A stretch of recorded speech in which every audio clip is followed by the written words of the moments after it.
Tonight, the New York Knicks take on the Oklahoma City Thunder. We're about to tell you why it's the game of the season and how the Knicks can win it.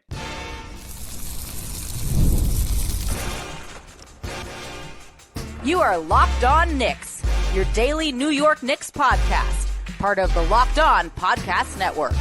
Your team every day. Hey, what's up, guys? You are Locked On Knicks. My name is Gavin Schall. I am the Saturday host of the Locked On NBA podcast. I'm a credentialed media member covering the league at large. And I want to thank you for tuning in to Locked On Knicks and making it your first listen today and every day. Remember, you can check us out on all platforms, including YouTube. Be sure to hit that subscription button to ensure you never miss an episode. And be sure to do the same on your favorite audio podcast platform of choice. And we wanted to remind you that your favorite podcast now has a newsletter. We're introducing Locked On Knicks daily newsletter, the one-stop shop for ultimate team and league coverage delivered right to your inbox. Sign up for free, again, for free at LockedOnDaily.com. That's LockedOnDaily.com, and start your day with the all-new free Locked On Knicks newsletter. You get writing from Alex and I, our fantastic team of national writers here at Locked On, and of course, the latest in fantasy basketball from Josh Lloyd. So why Locked On Knicks? Well, we are 5 days a week, your daily podcast on the New York Knicks, giving you the most detailed insight on your favorite team. And I have someone who is who's good with details. Let's say that. My buddy XJ of the Hot Hand Theory podcast coming on to break down perhaps the biggest game in the NBA this season. All right, guys, one final caveat to add before we start the episode, because I totally forgot to say it in the intro. If this feels like we start in the middle of the conversation, it's because we do start in the middle of the conversation. This was supposed to be a one-part episode, but we ended up going quite long. And because of that, I decided to prioritize the game today. So I left in our Thunder preview, and then probably Sunday, maybe early next week, we'll release the other part, which is us kind of making the case for where the Knicks are weak, why they have to build more depth, but why they also are a legitimate championship contender. We'll get into all that down the road. For now, we're talking Knicks Thunder. Without further ado, let's get into it right now with XJ.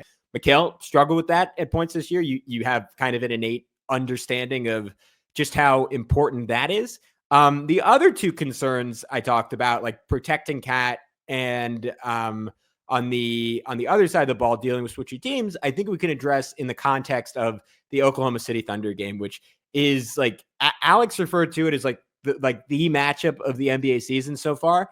And I was like, all right, is that like Knicks bias? Like, have I missed anything? I think some of those Rockets Thunder games have been great. Obviously, the NBA Cup, just in terms of like the level of play, was really important. We haven't gotten to see, unless I'm crazy, I don't think we've gotten to see Boston OKC yet this year. So that's one I would put in that category. The Boston Cleveland. They play soon too, by the way. Do they? Yeah. So Oklahoma City's schedule, I know, really similar to the Knicks, really ramps up in general. Boston Cleveland's in that mix. But I say all that to say, like, this is in the conversation. Knicks have won 9 in a row. Thunder, if we pretend the NBA Cup doesn't exist, which the league does, have won, even though it's weirdly the most important game, have won 12 in a row. This is exciting. What are you looking to learn in this game? Yeah, I gotta say, I'm so happy that you invited me on for this one, Gavin, because the team that I've watched the most outside of the Knicks is by far the Oklahoma City Thunder. Oh, awesome! I didn't know that. That's cool. I think I've missed 2 or 3 Thunder games this season, and that's it. so you're confirming on here you're a sicko, right? I've confirmed. Yeah, definitely true. I think I'm just really excited to see for the Knicks, from the Knicks standpoint. They're going to see coverages that they have not seen before. Like we talked about switching and the switchability from the Thunder. They switched a lot for sure, but it's beyond switching. It is next level what they do defensively. Everyone sees from the Thunder, steals, deflections, just general disruptiveness, but not as many people recognize that OKC's entire strategy at its core and like what underpins the whole thing is that they are super comfortable and confident getting into rotation defensively. They have the speed, they have the length, they have the intelligence at the guards and the wings, and they're just fine if they're in rotation. So based on that being the premise of how they play defense, they can essentially deploy any tactic that they would like, whether it's double teaming in the post, whether it's trapping and blitzing up high, no matter what it is, whether it's bringing a third defender into the pick and roll, they can do all of that. They can help very liberally because they know they can recover out to whoever the player that's open is, or they can target a player that they are fine with being open, which in this case, despite the great shooting so far this season, will probably be Josh Hart. So these are things that the Knicks have not had to experience. They've not dealt with so far in the season, and probably won't until they get to a playoff type situation. The Thunder play playoff defense throughout the entire regular season. And so to me, the biggest matchup is really about the Knicks offense versus the Thunder defense. Like, I actually care about more than I care about the score. If the Thunder get really hot and shoot great from three and win, it doesn't really matter to me. Or if the Knicks get really hot or have poor shooting and don't shoot well from three and then lose, to me, that's not what's most important. It's really how the Knicks deal with the Thunder's defensive schemes and the different tactics that they deploy, and how well does their plan A do against what the Thunder do? And if it doesn't work, what do they go to as plan B and plan C? That's really what I'm looking out for the most. I think that is a great call.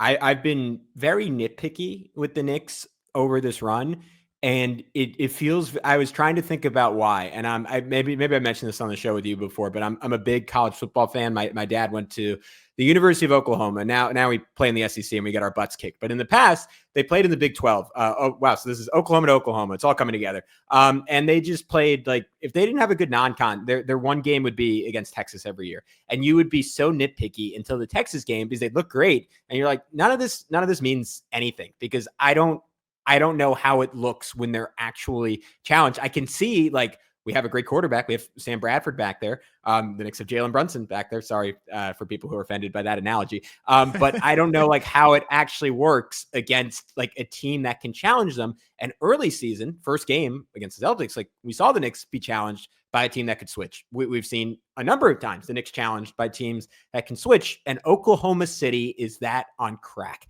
And that is why I am with you. And I think beyond the fact that these two teams are very good, it is just about the most fascinating stylistic matchup you could have in the NBA. And I think, like, all the nerds, even people who don't cover the Thunder or the Knicks specifically, are really going to be tuning into this one for that reason. And you zoomed in on exactly why, and like what I think the matchup of the game is, which is how they approach guarding Karl-Anthony Towns and Josh Hart. I have a feeling that they'll probably start, and some of this is intel talking to our guy, Rylan Stiles, who's a fantastic host over at Locked On Thunder. If you're tuning in today, go check him out. We'll probably have him on for a crossover next time these two teams play. But I think they possibly start J-Dub on Cat, so they can then switch him onto Brunson, and you have Hartenstein nominally guarding Josh Hart, but functionally, like, playing a rover role and coming over to protect the rim, whether it's Cat coming down, like he can double. And then you're going to see Oklahoma City basically scram switch their way out, which will just look like frenetic chaos, where one guy will then rotate over to Hart. They'll make the next rotation to the next pass, and it'll be a real test of the Knicks, who have played some beautiful, like, early 2010 Spurs-esque ball movement-based basketball. Can the pass really beat the defense? You hear youth coaches saying all the time, like, the pass is always going to beat the defender, right? Like, the Thunder test that theory and push it to the brink, and they say, no, actually, if you have athletic monsters out there, the defenders can beat the pass. The Knicks have so many shooting threats. They have so many smart players. Like, that is such a fascinating battle. And I think it starts with who is on Karl-Anthony Towns, because if it's Hartenstein on him, like, maybe some of the same stuff, but it happens very differently. Yeah, I think that was really a great breakdown, and I agree that's probably what's going to happen. I think that it's really interesting because I think that helping off and funneling the ball to your worst shooter is, like, the tactic of the last, like, 5 years in the NBA, which is, like, defensively. And that is offset by the fact that the Knicks kind of don't have weak links on the court. And I think it's really great for them because Josh Hart has been shooting so well. But actually, the Thunder are okay with him shooting well if he's not going to shoot enough. And that's really what it comes down to. He's shooting really great, over 38% from three this season. We've seen him have a 4 of 8 from three barrage recently. But he doesn't shoot with enough volume for OKC to actually care about that. He shoots 3.5 threes per 75 possessions, which is only 20th percentile in the entire league. I think that puts him at, like, number 365th in the NBA or something like that. They're going to be fine with living with that. And so I think you're probably right that, Hartenstein is going to start on Josh Hart, J-Dub on Karl-Anthony Towns.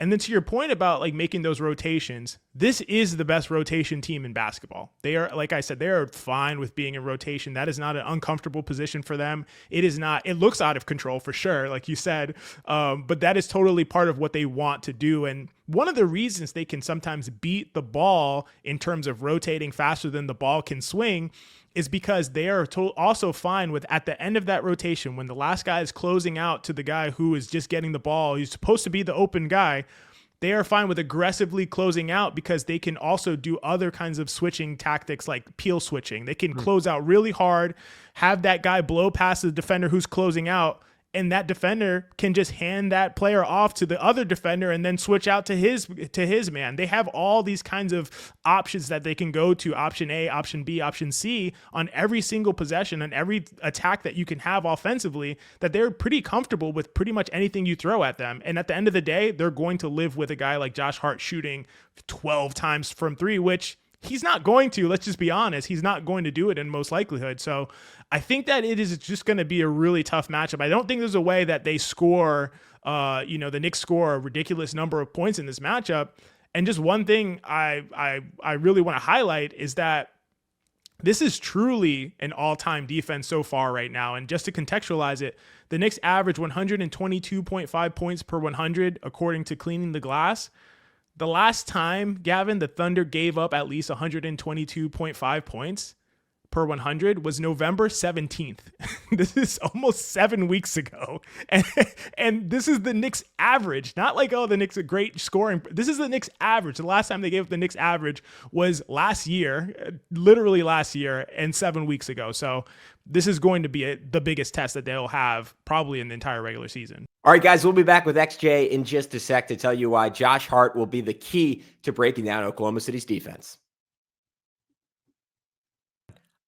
Guys, I love going to live events, whether it's sports, music, theater, or comedy. One of my favorite memories of this last year was right before I moved out of New York. I went to I'm gonna whisper this, maybe I'll even bleep it out, the Barclays Center, to go to a Childish Gambino concert, and the energy and excitement was unforgettable. Now Gametime has made it even easier to get tickets to my favorite events with their new feature, Gametime Picks. This feature filters out the fluff to show you only incredible deals on great seats, so you don't have to waste time searching through thousands of tickets. Recently, I was looking for tickets to upcoming Knicks game against the Washington Wizards. I think I told you guys a couple of times. I was in Maryland for Christmas, staying with my girlfriend's family. I was like, lo and behold, a rare opportunity to see the Knicks at an affordable price.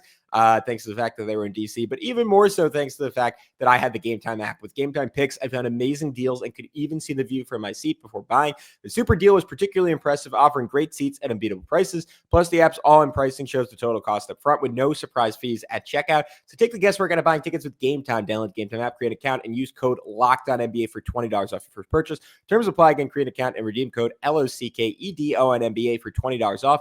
Download Gametime today. What time is it? It's game time.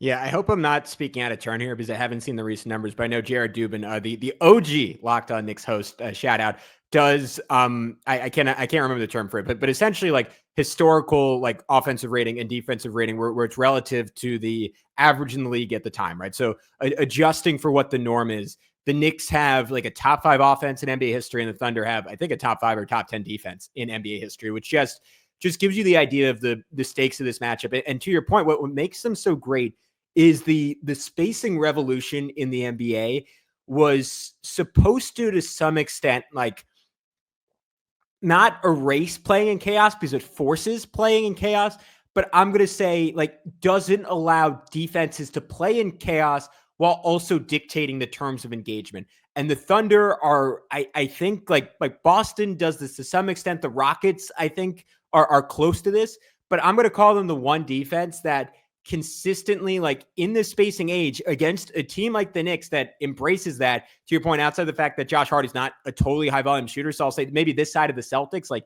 embraces like the tenets of spacing, even if not the volume of spacing to like the nth degree. Like they're the one team that can say, you're still going to play on our terms and we're going to do all that, but we're going to do it, to your point, intelligently and conscientiously, and do it in a way that manipulates you instead of you manipulating us and getting to your matchups and getting to where you want. And it will be a real test of the Knicks' ability to just make quick decisions, right? Like we know Josh Hart is ironically, and you pointed this out, saying I think I assumed it was a people index number, that it was like an 85th percentile passer this season. Sorry if I'm misconstruing that. You can correct me, but it's a stat called passing creation quality, right, which is typically just shows like how good of looks are you getting for your teammates on passes that you make. And he was 85th. He is currently 85th percentile in the entire league. So I was going to say Josh, and like to slightly lesser extent, like I have no doubt about him making a quick decision. The problem with Oklahoma City, like playing so far off him, is like sometimes he'll be the one like least equipped to be in a position to make a quick decision just because he has less gravity than the other guys. And it'll be on Cat, who's mostly been really good at that this year. Like Mikal, OG, like I think this will push these guys to their limits as passers. And I'm curious to see how they show up in that respect and how they handle that. And I think a lot of it is about Cat, who we saw early in that Wolves game get flustered and have those like 4 turnovers in the first quarter. And then he did the lethal shooter thing and said, all right, I understand it now. And then just started picking them apart. I think Oklahoma City's a little bit of a different challenge because I don't think they're going to make it. Not that this is easy, but like as easy as like we're aggressively like hard doubling you. It's going to be more so like Hartenstein hovering and saying like, if you make a move, I'll be there. Until you make the move, I'm going to be close enough to Josh Hart that I can close out, or I'll be close enough to the next defender that, to your point, they can do like a peel switch and Hartenstein can just get to the closest guy. Like, I think they're really going to challenge Cat to make hard decisions very quickly. Yeah, I think a lot of it is going to be on Cat. A lot of it is going to be on Josh Hart. I think those two will be kind of the keys to the offense for the Knicks just by force, because that's how the Thunder are going to play it. I think also something that we should clarify that I think it's really important, without Chet Holmgren, the Thunder sort of play 2 different ways defensively. So they have one way they play with Hartenstein at the 5, and another way they play when there is not a real 5 out there. And oftentimes it is J-Dub at the 5, or even Dort at the 5, that they can just play anybody out there. And they play completely, not completely, but really differently under those 2 scenarios. And to me, they always have that go-to where if the Hartenstein option is not working, they often do play and drop with Hartenstein and kind of play more of a standard defense with switching intertwined.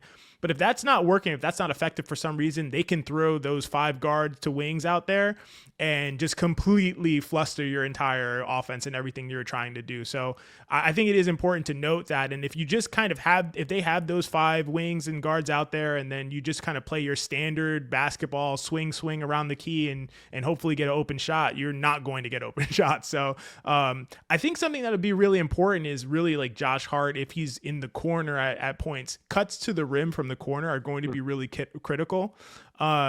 Because of what I said about how OKC likes to close out and how good they are at peel switching and all of those kinds of things. So there are going to be little intricacies in terms of cutting, decision-making, quick decision-making, what Cat does when he's the decision-maker, what Hart does when he's left wide open. Does he shoot every time? Does he try to drive and create a play? Are you getting late in the shot clock? How much influence can Brunson have? Because OKC, if Brunson's doing well, they'll blitz him and kind of take him out the game. So there's really so many options that they can go to, and it'll be so interesting to see what the Knicks do in response.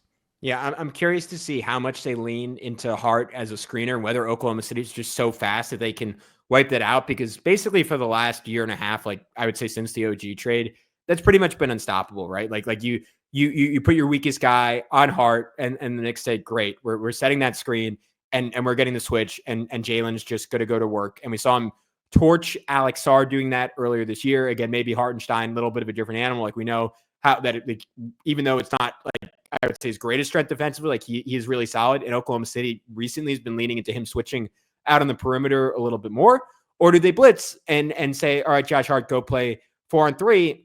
And do they dare him to hit mid-range shots? And you guys mentioned hot hand theory. Like he's hitting those shots at a high rate this year. Like he's developed great chemistry with Cat and hitting him on the lob, or like spraying it out to OG for 3, like he did last night when he ran some point guards. So there's going to be like different ways the Knicks can go at it. But I do hope they lean a little bit into using Hart as a screener, because I feel like at times the Knicks have sort of saved that as like an end game scenario.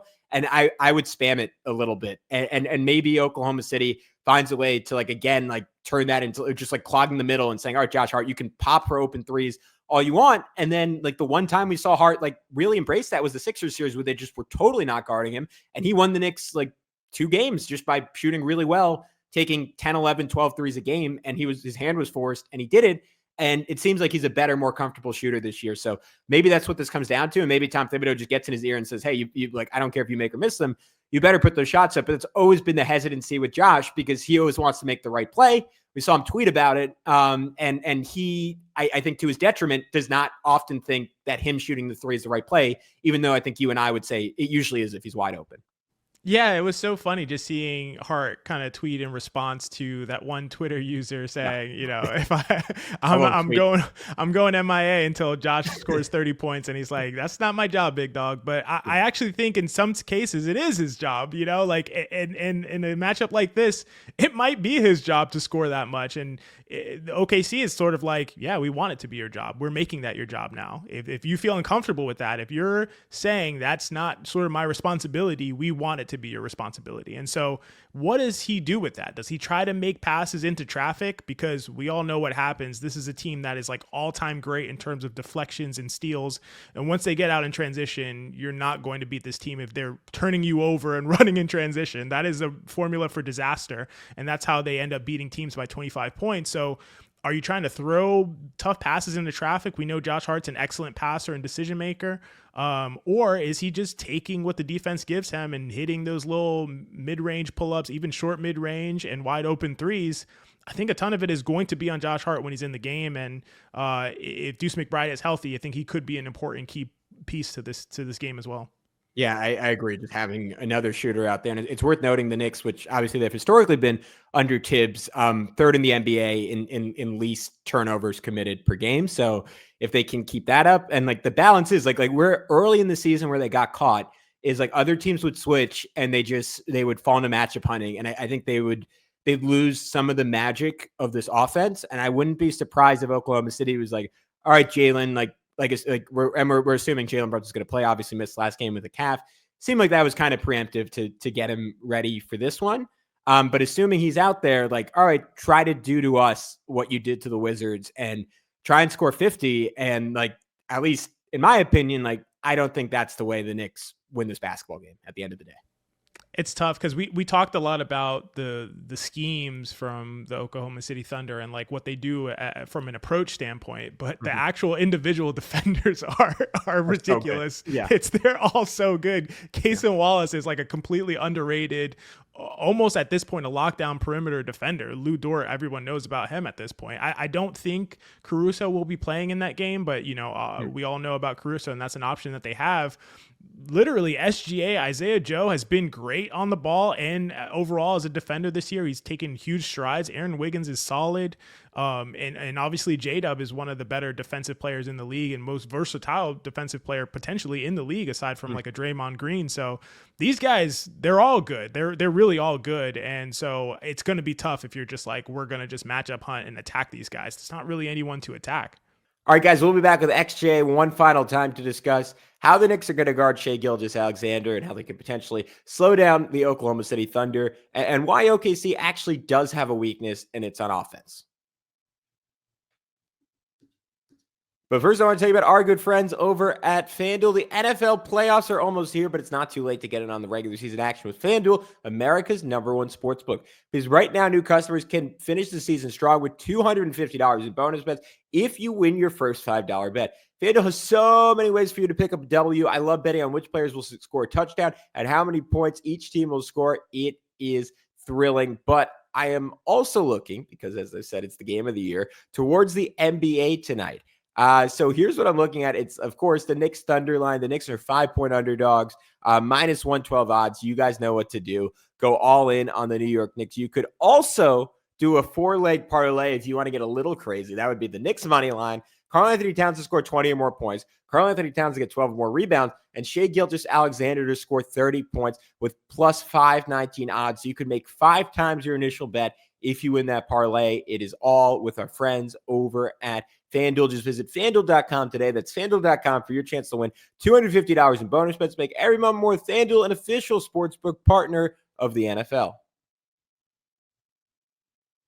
Yeah, it's fascinating. I think it'll push the Knicks to their limits, and I'm hoping that people watching this, and like as much as I think I'll give myself some credit. As much as I've been negative about what the Knicks do against bad teams, I'm going to try to remember coming into this one, like, all right, the flip side of that is also true. Like, if the Knicks struggle a little bit, Oklahoma City's historically great on that side of the floor. And the great news is, like, if you're seeing them in the playoffs, it means you're in the finals. But let's quickly talk the other side of the ball, which is less important, but obviously still very relevant. And I'm really curious to see how the Knicks start the game on SGA. I would assume they want OG Anunoby on J-Dub just because he is so strong, he is so physical, and he's gotten into like a little bit of trouble lately where teams just sort of get up on a shot and sort of dare him to like kind of do what Jalen struggled doing earlier in the year, which is like, hey man, just go cook. Like just go like put your chest into a guy and get to the rim. And even though he can do that, it's not necessarily his most efficient approach. And I think OG can, like, I think OG is, if you were to build the defender to try and shut him down, probably look a lot like OG Anunoby, like one of the few wings in the NBA who's actually stronger than him. Like when he's put on whatever, like 30 pounds of muscle this offseason, like OG is the one guy who's like, all right, big dog, you're not quite here yet. And I also think while OG could do a good job on SGA, I'm worried about the speed because SGA, like if you just like he's so shifty and you just get like an inch off, like he's by you. And I'm sure Mikal will struggle with that too. But Mikal, just in terms of build, seems to be like very equipped to take on that matchup. I don't know if that means it'll go well or if SGA will have 40, but that's where my head's at. Like, what's your approach to try to guard those two? It's funny you said almost the exact phrasing that I would have used about OG on J-Dub. I think if there's a defender in the league that's like perfectly equipped to guard J-Dub, it is OG Anunoby. Like it is flawless. But if there's a defender in the league that's perfectly equipped to guard SGA, I don't know of that defender. there's nobody who's shutting down SGA. I would say Herb Jones is the closest. If you like put a gun to my head and said throw a name out there, that's fair. That's fair. Yeah, but he cooks Herb Jones. I've watched it. Like he cooks everyone. So I'm more being hyperbolic about the fact that SGA is just really pretty much unguardable, and so anybody you put on him is going to have trouble. I do think it has to be Bridges at this point, based on what you said, but there's no way you're like, we're going to put Mikal on SGA and he's going to shut him down. Like, that's not the point. It's just slow him down enough and prevent the Knicks from having to overhelp that leaves these other guys, the shooters that they have all around him, wide open on the perimeter, because that is how they eventually hurt you. And honestly, there's a lot of games where SGA scores a ton, and those are some of the Thunder's worst games, where he just has to put the team on his back and score constantly, but the other guys aren't getting going. Those are the games they win by 5 to 6 points. The ones where the other guys get going and start hitting threes, those are the ones that they blow you out in the third quarter. So to me, it's really about limiting how much help you have to bring to SGA. And I think Mikal can do that potentially, but that's going to be a battle all night. But I do think that's the approach. Yeah, and I'm curious to see if they try and play Cat and Precious together a little bit more just to get a bit more rim protection out there. Or like when J-Dub's off the floor, if OG's still on the floor, you put him on a less threatening shooter and you try to use him as like a help side rim protector. Like it is, to your point, like such a challenge to say like, all right, SGA, we just have to throw bodies at the rim. But then you don't want like guys like Isaiah Joe heating up and raining threes on you. And I think as I'm talking through it, I lean more towards your side of it. Like if he gets 40 and like no one else goes off, and I think about like the game they had against the Rockets in the NBA Cup, where at least in the first half, that was sort of the case. And they were really held down. That is probably the approach I would take. And if I had to guess, like that's probably pretty similar to what Oklahoma City's going to try to do and try to make Jalen Brunson score 50 to beat them. Yeah, absolutely. And honestly, it's not as difficult a task. Like when we're talking about OKC on the defensive end, everything's difficult. There's nothing easy that's happening there. Yeah. On the offensive end, their shooters are very reluctant in general. Like they want to be wide open. Some of them have slower releases, like lower releases. Like they kind of just don't feel comfortable shooting contested shots, besides Isaiah Joe, who is the one guy who is willing to shoot from deep and to shoot contested threes. The rest of them kind of just need to be open so you can run them off the line. If you can do a solid enough job on SGA where you're not over helping, you're not overextending your defense to him so that the other guys are wide open. If you can play that middle ground and kind of stop his penetration with minimal help where you can recover out to those shooters, you can slow down this OKC offense. And we've seen it happen time and time again. And in my opinion, is their biggest weakness as a team is the fact that their shooters kind of tippy toe the line and need to kind of be wide open. So SGA needs to create huge advantages in order for them to capitalize. So if you can kind of not overcommit that help, you can hold your own against the OKC offense. Yeah, I think that's what I was trying to get at earlier when I said like that is where I'd put them a notch below Boston, because Boston has that defense, and like everyone is like I don't know what's in the water there, but they are like inhumanly confident from three, and they're still just a little young, like around the edges, and like guys who I wouldn't say are like grizzled, like as aggressive as they are defensively. It's just outside of SGA and J-Dub, not really the case offensively. Curious to see also like again, like if you are just trying to guard them one-on-one, like I'm curious what Isaiah Hartenstein's role is in all this, and like his ability to burn the Knicks on the short roll, because you've seen a lot this year where Mikal is chasing on a screen, and it feels like he's always behind, and Cat is always stuck 2-on-1. And as much as like Cat is just not an amazing rim protector, there are times I feel like I and like other people have been a little too harsh on him, because he'll make like a great play on the ball, and then no one will crash to take out his guy, and you'll see like a Jonas Valanciunas just grab the ball and lay it back in because no one else is there. So I think the key with SGA a lot of times will be Cat going all out, and then late help, like a late crash to ensure Hartenstein's not there to clean it up, like try and stop him, especially late in the shot clock, from taking that flip shot from 5 feet out. And if you can give that late help where a Thunder shooter would have to take that panic three, that could be the middle ground there. I think that's a great point. And I think Hartenstein is going to be really a key, because what they do with Hartenstein, I think they end up a little bit over relying on his dribble handoff action for Hartenstein when the SGA stuff is not working, or if he's it generally always works, but if it's not working to the level that they want it to, or he's not in the game, they go to a lot of Hartenstein kind of DHO hub action, and that stuff doesn't tend to work super well, because again, these guys aren't movement shooters. These guys aren't deep range shooters. These guys can pass up shots on moderate contests. So that doesn't always work super well, but I do think Hartenstein on the boards is a big factor. And like you said, Towns oftentimes needs to make that decision as the big. Do I step up or do I stay back?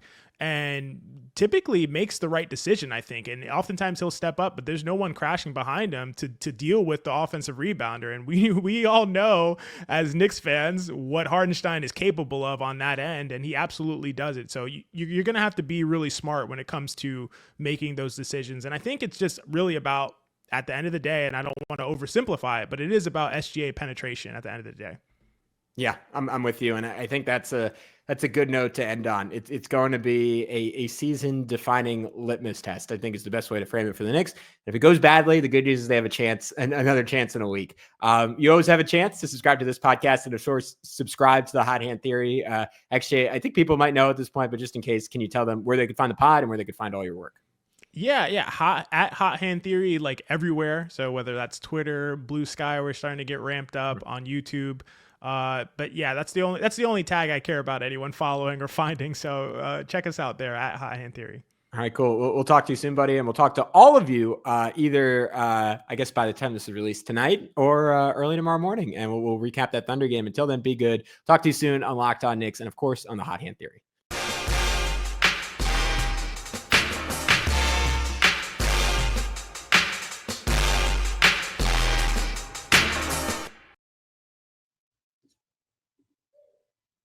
Oh, that was perfectly